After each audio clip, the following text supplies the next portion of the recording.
آج شب برات ہے۔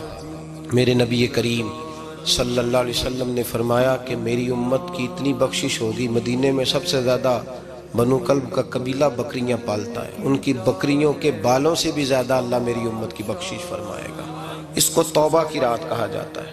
توبہ کا مطلب یہ ہوتا ہے کہ اللہ میں آج کے بعد گناہ نہیں کروں۔ اللہ فرماتا ہے تو توبہ کر، اور توبہ یہ ہے کہ میں آج کے بعد یہ گناہ، جس آدمی نے کل 5 نمازیں نہیں پڑھنی اس کا آج توبہ کرنے کا کیا مطلب ہے؟ تو جو سویرے 5 نمازیں نہیں پڑھنا چاہتا، کہتا ہے کل زور نہیں میں نے پڑھنی، چلو فجر تک جاگنا ہے فجر پڑھ لوں گا، تو اس نے توبہ کی ہے؟ کوئی مذاق ہے؟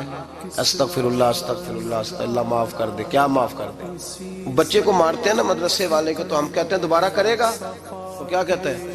تو جی بچہ کبھی تسی تھپڑ دو مار لو میں سویرے پھر کرنا جی، تو اس کو معافی ملے گی؟ یہ کیسی معافی ہے کہ سویرے میں نماز نہیں پڑھنی زور کی، لیکن یا اللہ معاف کر دے؟ یا اللہ، یہ جھوٹ ہے، یہ دھوکہ ہے، یہ مذاق ہے۔ مذاق نہیں کرے، اور بندہ کوئی سیاںا ہو تو مذاق برداشت نہیں کرتا، اور معاذ اللہ استغفر اللہ، رب کریم کے ساتھ مذاق۔ یا اللہ میری توبہ، یا اللہ میری توبہ، یا اللہ مجھے معاف کر دے، یا اللہ معاف کر دے، اور سویرے جھوٹ پھر بولنا ہے اٹھتے ہی، تو یہ کیسی توبہ ہے؟ توبہ کا مطلب ہوتا ہے کہ میں توبہ کرتا ہوں آج کے بعد گناہ۔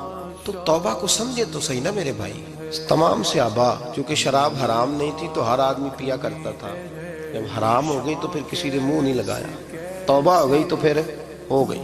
میرے بھائی توبہ کو اس کے مفہوم کے ساتھ توبہ کریں، جھوٹ نہیں بولیں، گناہ نہیں کریں، اپنے آپ کو تبدیل کریں، نماز کو اس کی حقیقت کے ساتھ پڑھا کریں، 5 وقت مسجد میں حاضری دیں، چھوڑ کے سارے کام چھوڑ کے، باقی سارا کچھ بعد میں۔ آپ کا رشتہ لوگوں کے ساتھ زندگی کا ہے، موت کا نہیں ہے۔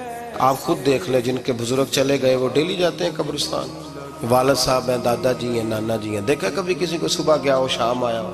یہی حال ہمارا ہوگا، بالکل کوئی نہیں جائے گا۔ اور پھر جب کوئی انتقال کر جاتا ہے نا تو کوئی یہ نہیں کہتا کہ ابا جی کو غسل دے لو، کہتے ہیں میت کو غسل دو۔